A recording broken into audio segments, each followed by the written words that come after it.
Gaming. Let's see. All right. What's up, everybody? Welcome to Camp Divvy. Park your horse and get ready.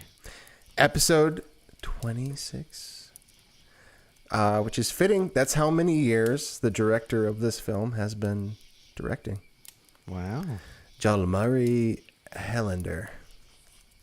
26 years. I thought, I don't know. I thought it was like not because of the quality, but I just thought it was a newcomer kind of situation. Just because it is a little lower budget, but been around for a while. Yeah, SISU. We saw it last night.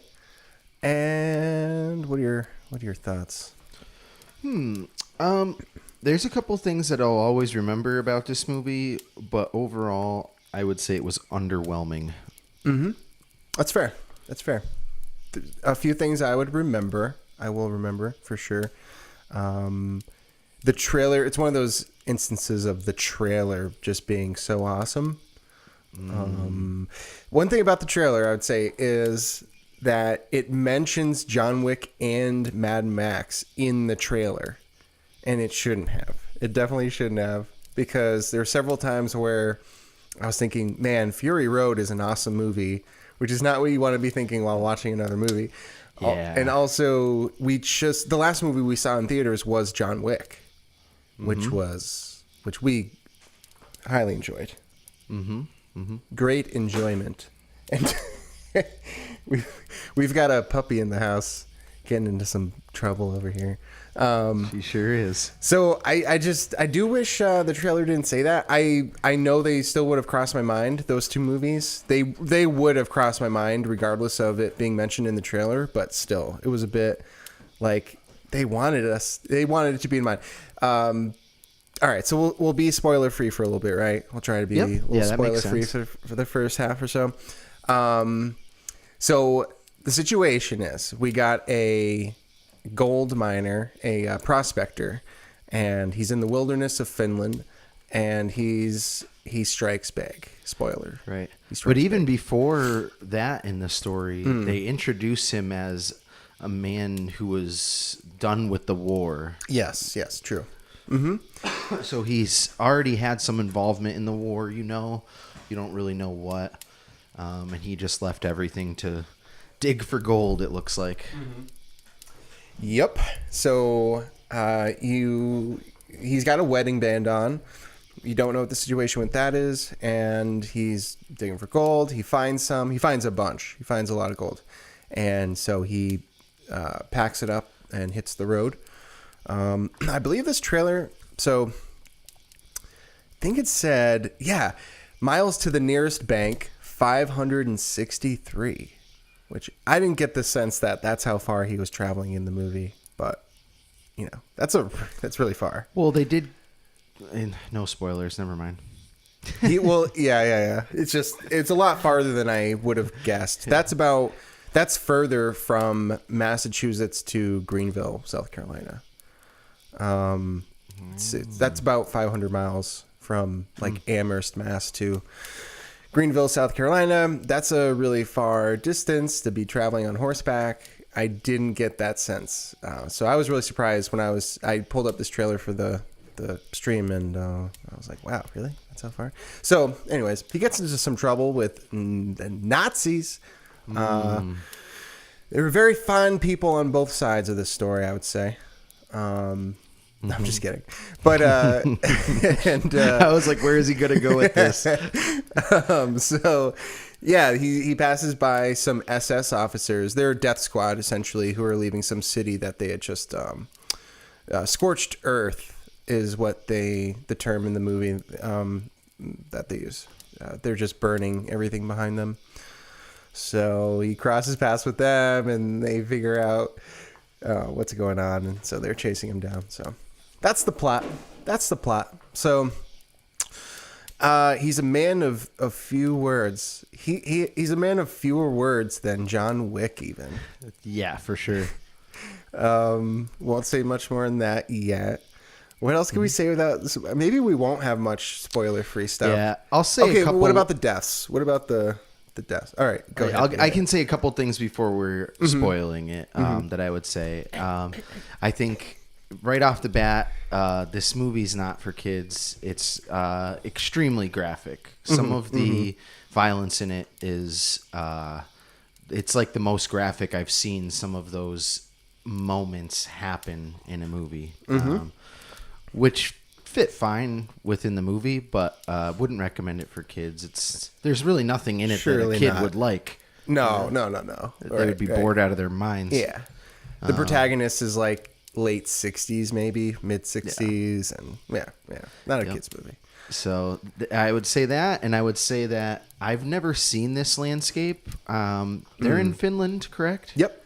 So it's really cool watching this story unfold in just, the landscape aspect of it, because you're just looking at this kind of interesting part desert, but it also has like a lot of low plants too. But it's really interesting looking and kind of beautiful. So I enjoyed that aspect of this. I definitely enjoyed the landscape a lot, for sure. It is different. I hadn't really seen this landscape before. A lot of red hues. It's very, very, I don't know, just different. The so you get the Western vibes, right?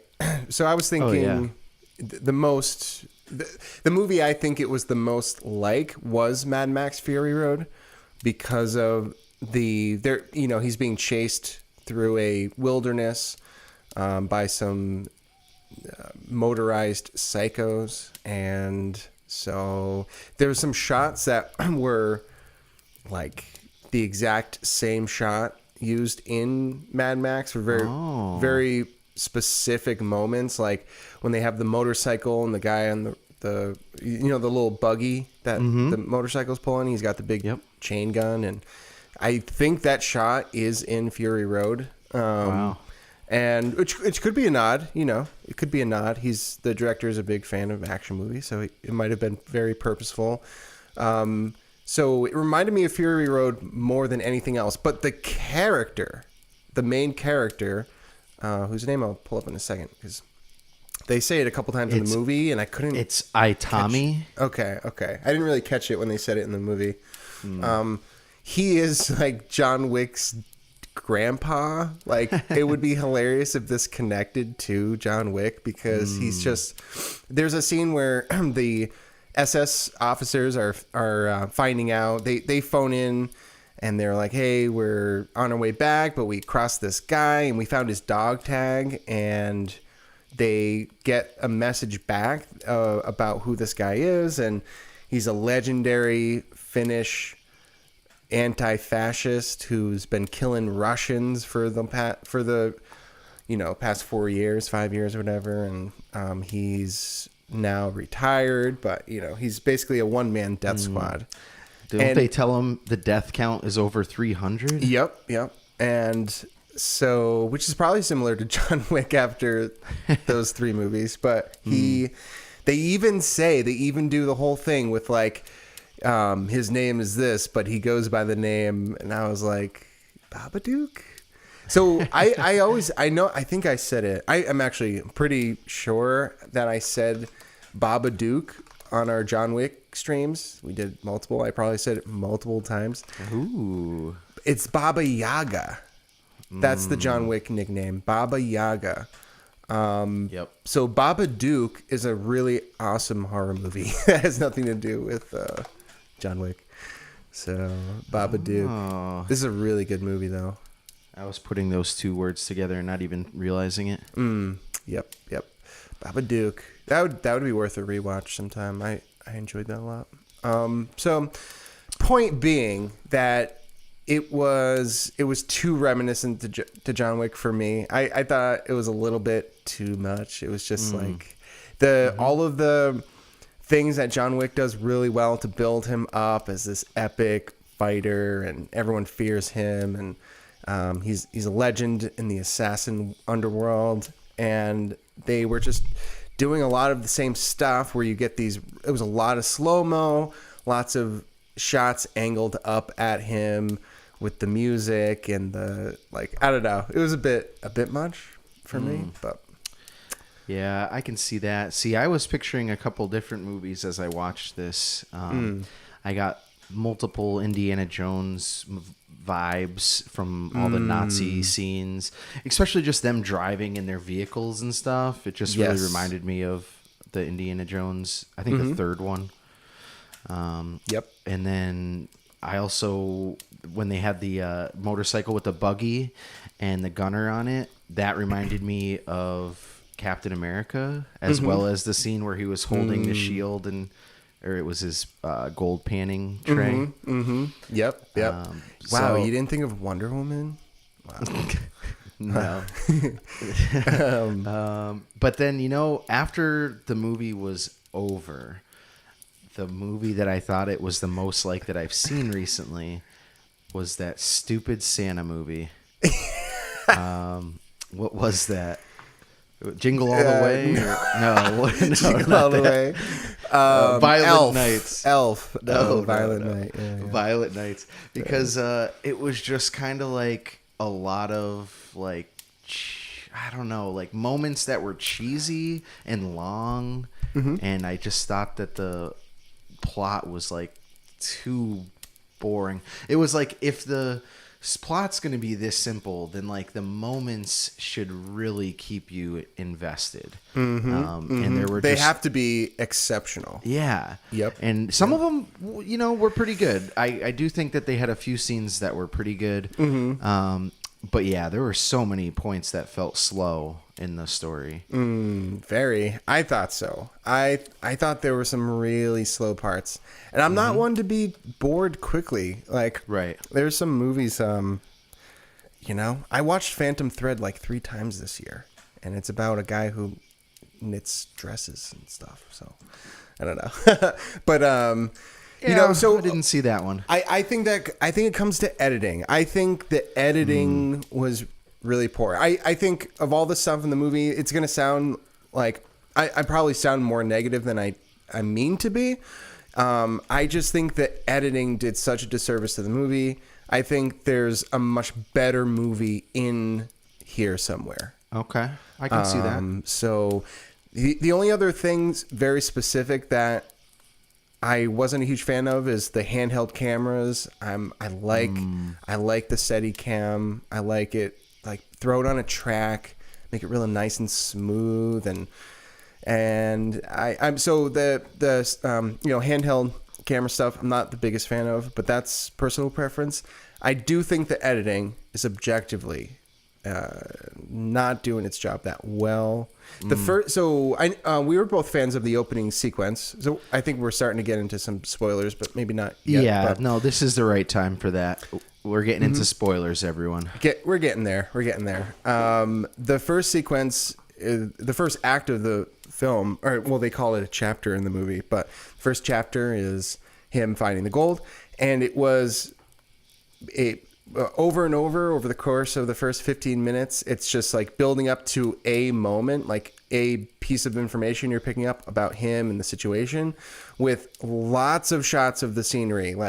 Here's his clothes hanging, and then it cuts to another shot of his clothes hanging, and then it cuts to a shot of him digging, and then it cuts back to his clothes hanging. And so, just getting to that, back to the point of the editing, I just thought could have been tightened up, and it was dragging things out a little bit too much, which sometimes I love, but sometimes it just feels redundant, and that was definitely the case here for me. Yeah, see, that particular scene, I didn't have that kind of reaction. I really liked the beginning of this movie, which is possibly why my view of the rest of the movie is so low, is because I really enjoyed the mining scene and those shots where they're showing the tent, and he had the busted up cans that he had found through the woods with a stick stuck through the middle, hanging on string to make noise if anyone came to his tent. Right. Just some of that. He's looking over his shoulder the whole time, and a war's happening. He's looking off in the distance and seeing explosions and everything. It was setting up such an epic story, and I just didn't feel like they met it the right way. It might be the editing that I'm sensing that was off. I think that's what it was. I think so. Like those bells, for instance, that he had set up as a little alarm system, they show it like 4 or 5 times. Yeah, a bunch. And, you know, it's a kind of a long shot, too. It's probably a 3, 4, maybe 5-second shot of the bells. And so it's like, yeah, like, all right, he's got bells up. Like, so so I'm wondering if they got to the editing room and they were like, oh my God, we have an hour and 15-minute movie. Like, we can't release an hour and 15-minute movie that I meant to look up. I'll look it up right now. The budget.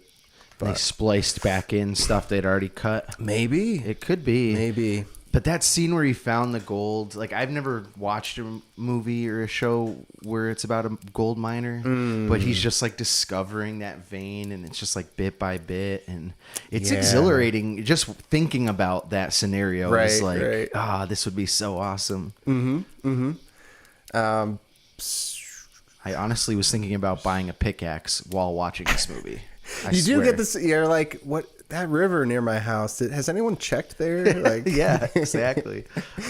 I don't see the budget listed here on IMDb. So, but you know, it had a decent budget. It wasn't John Wick. John Wick was like $250 million budget. Yeah, it wasn't that. It wasn't that, but they had some money. But I thought that while watching the movie, which again, like, you don't want the audience to be thinking like, did they get to editing this and they didn't have enough footage? Like, it wasn't as long, which is that would be really surprising. I watched one interview with the director, and the guy asked him, terrible interview, honestly, not the director's fault. The director was fine. The guy interviewing him, though, it was like, you know, it was too academic. It was just like you get the sense that I watch a lot of these interviews, and I get the sense that they're being asked. Part of it is that they're being asked the same 5 questions over and over again, but it's also like they're really tired, and they're like probably really tired of the movie, and they're tired of talking about it. He's probably been living with this movie for the past 3 to 5 years.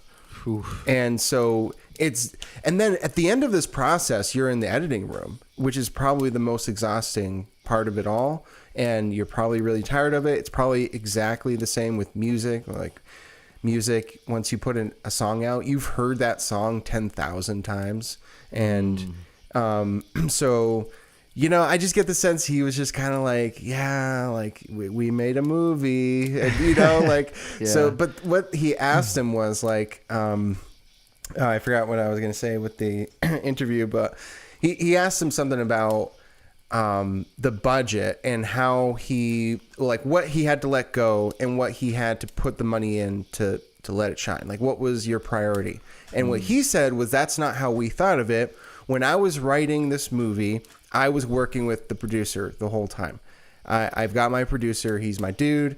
And so while I was creating the story, I was working with the producer to budget it as we went. So, like, they had an idea of what it was going to cost as they were building it. You know what I mean? Mm-hmm. So they didn't have to get to pre-production and cut out a big fight because they didn't have the money for the CGI or this and that, the stunts. And so I got you.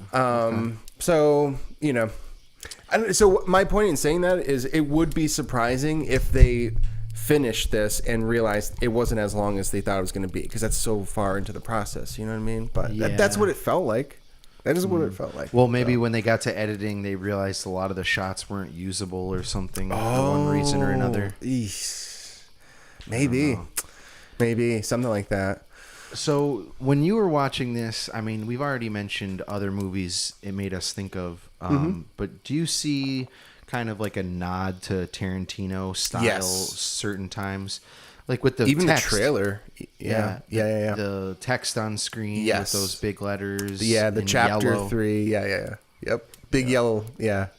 So there was multiple things that made me think of Quentin Tarantino through the movie. Mm-hmm. And obviously, as in Nazi movie, it's going to make me think of Inglourious Bastards, which is a terrific movie. Yes. I feel like this movie trying to do like a Quentin Tarantino nod as like a Nazi movie too, and then falling so short of Inglourious Bastards. I think it's because there's no character development. I mean, I don't care that much if this guy dies, honestly, like the main guy the whole time. It's just kind of like, I don't think he's going to, because it seems like that's how this movie is. Right. But I don't care either. Like, it's kind of just like, all right. Like, I don't know. Yeah, well, with Inglourious Bastards, that's a great example of slow being so exhilarating. The first half hour of the movie is two guys talking at a table. And we find out maybe halfway through that there are Jews underneath the floorboards. And that's exhilarating. Like it is my favorite Tarantino movie. I thought about it quite a bit, and I that hasn't changed in a while, so I'm fairly comfortable saying that. I think it's his masterpiece. And there's also that scene in the middle of it where you have a bunch of Americans and a spy in a bar. And you just met all of them. Like, none of them are main characters. And they're all just in a bar. And then, like, some Nazis come over and start playing a game with them, right? I think that's a 40-minute long scene. And because the Nazis don't know that they're there to meet someone who is an American who's coming in. Of course. Yeah. It's so good. That is a good scene. It's crazy. It's so good. It's exhilarating. It's so suspenseful.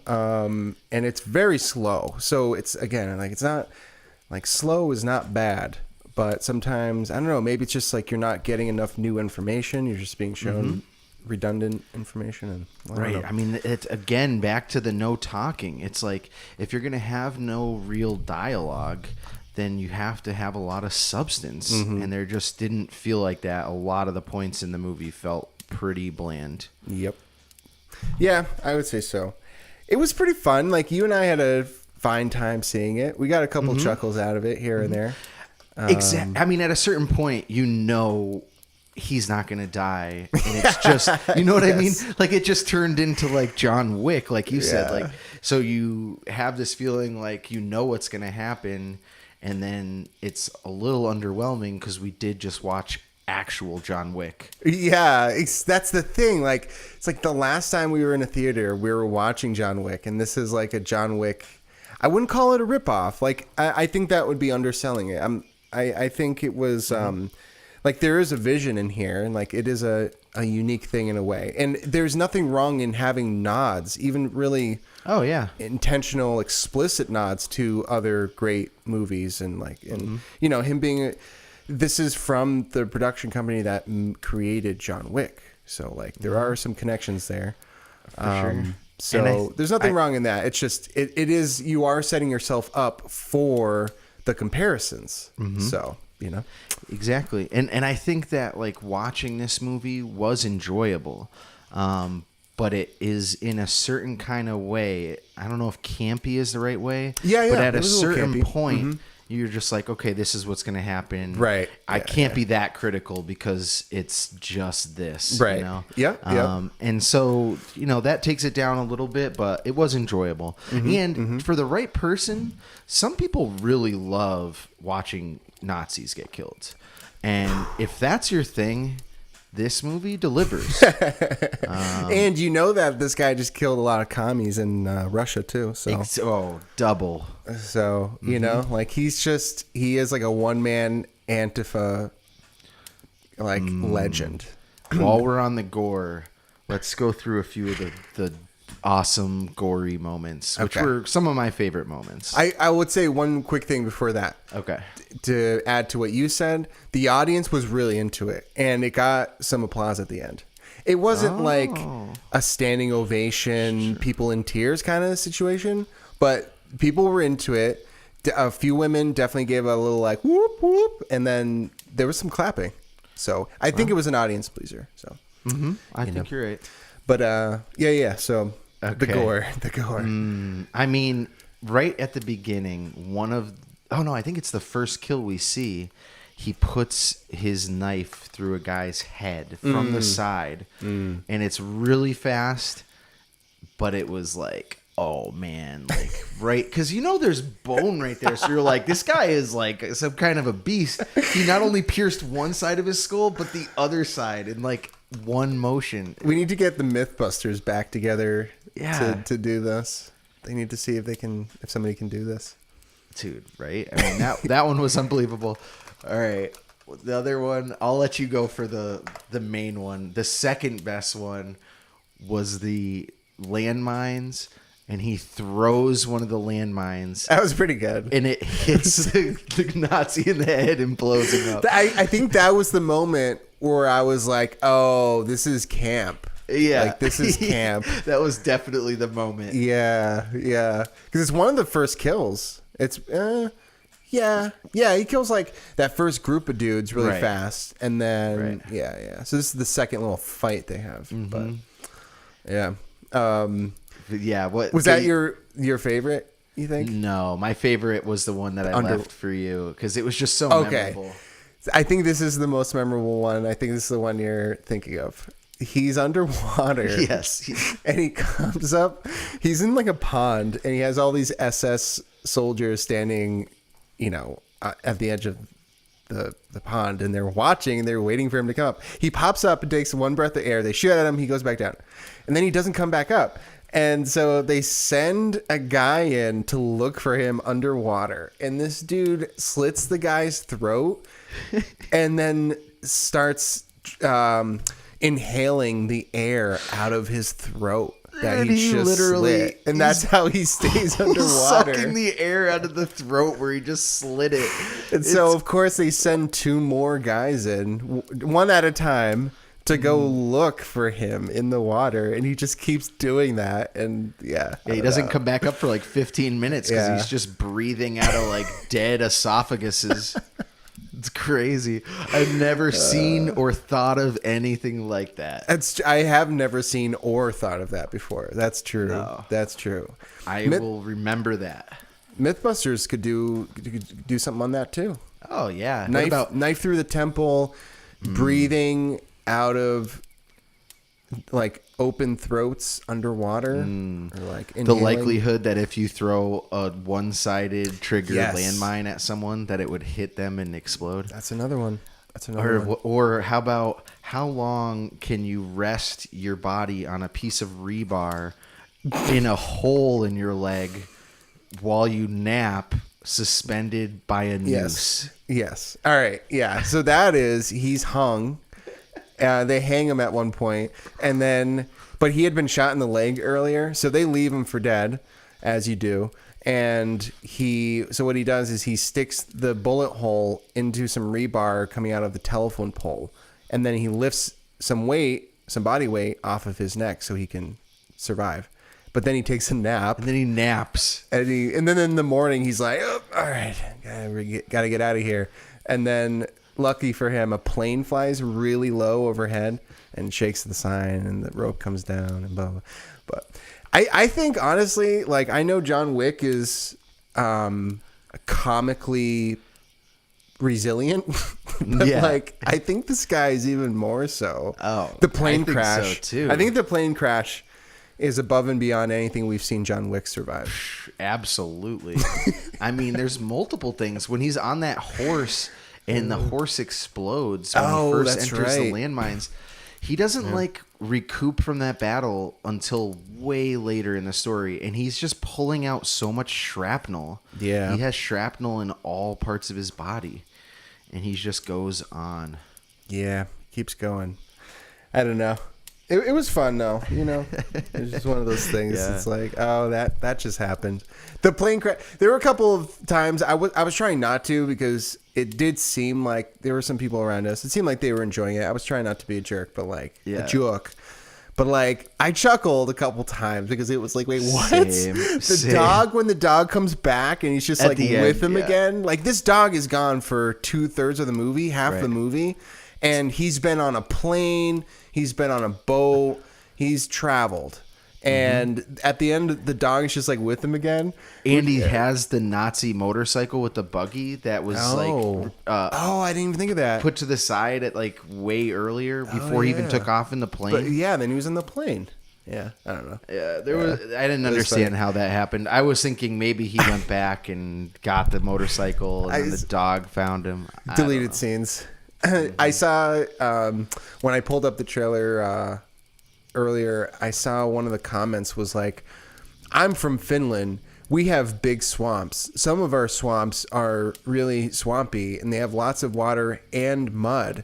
And so like what I think happened was the plane hit a really muddy section of the swamp because that's how Finnish swamps are. And it was like a comment explaining how he survived the plane crash. It was like, you're not from Finland. You don't understand how our swamps work. It was like, I don't know. I saw the plane explode.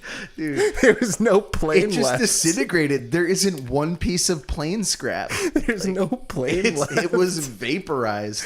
Hey, you don't know how Finnish swamps work, okay? Finnish Obviously. swamps. They're a lot like Marvin Martian's ray gun. You just disintegrate shit. Yeah. So I would say one more thing, and then I'll just say the little box office situation it's in. That, you know, we're making fun of it a little bit. You know, there's some silly parts and this and that, but it was fun. It was fun. If you like action movies, I'd recommend it. You know, I would support it. I would support it. Give it a little money. They're having a hard time in the box office. So, what did you think about the main guy? I thought he did good in it. Actor. Yeah. I thought he did his job, perfectly fine. Yeah.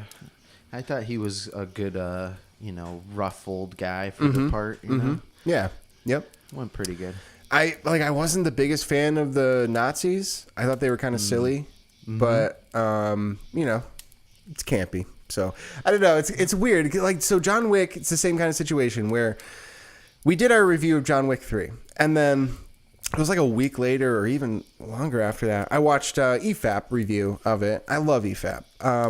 But like, it was, part of me was like, oh man, like we should have mentioned all the things that it's, you know, some movies just get away with a lot more for me. And I guess it's personal preference. Like, so a lot of the EFAP review of John Wick, I was like, well, yeah, like, I mean, it's John Wick, you know, I don't know what else to say. It's just kind of like, you know, something that crossed my mind driving home from this movie last night was like, I was listening to Idols. I love this band, Idols. They're awesome. When I put on Idols, I expect a certain thing. Like, it's their style, and it might not have a lot of the aspects of music that I do love, but they do what they do so well that, like, I'm not like, oh, like when an Idols song comes on, they're like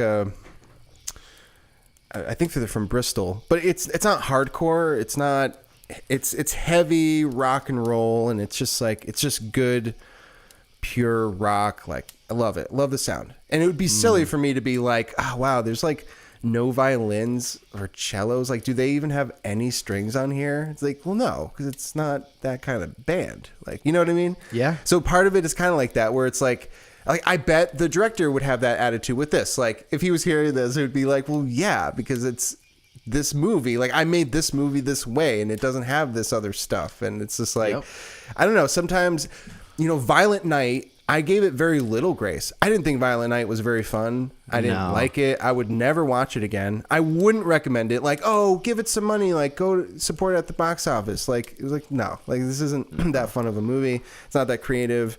Yeah, this was a much better movie than that, for sure. For sure. Right. So, you know, with the EFAP review, like, there was nothing about it that was technically wrong. And in fact, like, as they usually do, like, they were pointing out things that I hadn't noticed, but I would notice if I was, you know, rewatching would probably help. But also, like, you know, I don't know. You know what I mean, though? It's like some movies just get away with a lot more than others for me. Some of that's personal preference, but I would say, with that said, the John Wick 3 breakdown was startling because it was like, oh wow, like it's the writing is much worse than it appeared to me, I would say.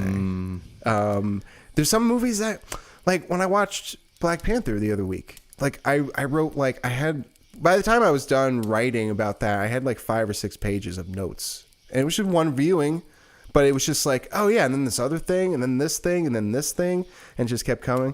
But yeah, I don't know. So yeah, I mean, I think there's one scene I should have mentioned. It was probably my second favorite scene, was towards the end when he saves the women and then the women get the guns and shoot up the other truck. It was like super cheesy, but also like delivered what I wanted from the situation. Yeah. Because like you just hate to see the bandwagon of women prisoners of war, and you know the guys are mistreating them, and it's hard to even watch for a moment. It was not overdone or anything. It was just, I hate that. So letting them have their sweet revenge for a moment felt really good. Good moment for sure. Yeah. That was a nice touch. Yeah, you see the Nazi death squad rolling up in all black. They've got their tank, and you know, you just see it, and you're like, "Oh, you dirty rascals!" And you see the smoldering city behind them, and you just know they're the worst of the worst. But then they open up the back of that carriage, and you see all those women in there, and it just gets to you. You're just like, "Oh, okay, they all need to die like right now." The Nazis, not the women.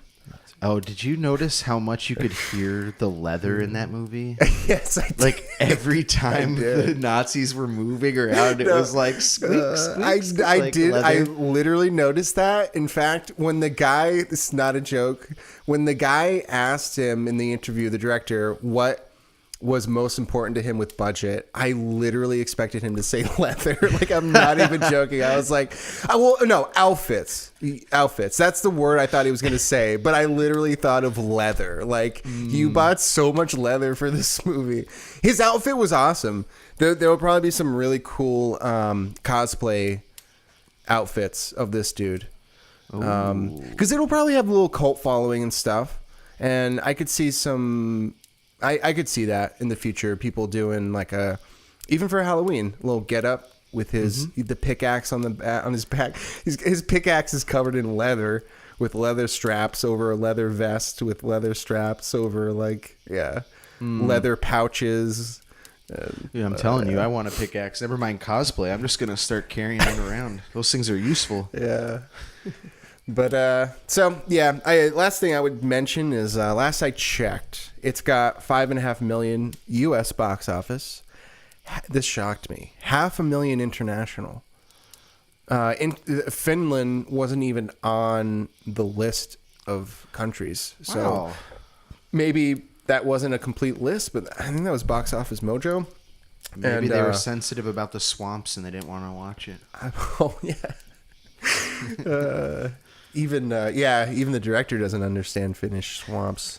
So as of last night, it was at 6 million worldwide. So that's too bad. But so when we got there, when I bought the tickets, there was one other ticket purchased. So I thought it would be dead. But we had probably 24 people in there. Maybe like 16. 16 to 20, I think is safe to say. And which isn't bad for Sunday night, 7:30 show. Like, it's not terrible. But it's going to be out by Thursday's the last day it's playing here. So it has a short release. And my point in saying that is I'm thinking that the positive reviews are getting more people to see it, hopefully. It has a 94% on Tomato Meter, 88% audience score. It was a little lower on IMDb. I think it was like a little under 8, but it's still good. It was upper 7s. And so I don't know. I'm just thinking maybe over the course of its last week in theaters, it'll get a little bit more people in to see it. But if I owned a saloon, I would play this in the background. Oh, interesting. That'd be a good one. Because it would be enjoyable with the like sound off or sound low. Just barely any sound anyway. Yeah. Yep. Just leather. You just gotta play a leather soundtrack. I could see that. So, but yeah, all right. That's SISU. SISU is episode 25. Oh no, 26. 26. Mm-hmm. Turned. Camp Divvy is 26 today. Happy birthday, Camp Divvy. Every episode's a birthday for Camp Divvy. But yeah, anything else you would like to add? No, I mean, I enjoyed it overall. I feel like I was as critical as I needed to be, but I do want people to know I did enjoy it. Same. Right. We are movie critics after all, so professional. We are professional movie critics here. Like a couple of goddamn professionals. There you go. All right, we'll see you guys next time. Have a good week and take care. Have fun. Bye. And until next time, use your head.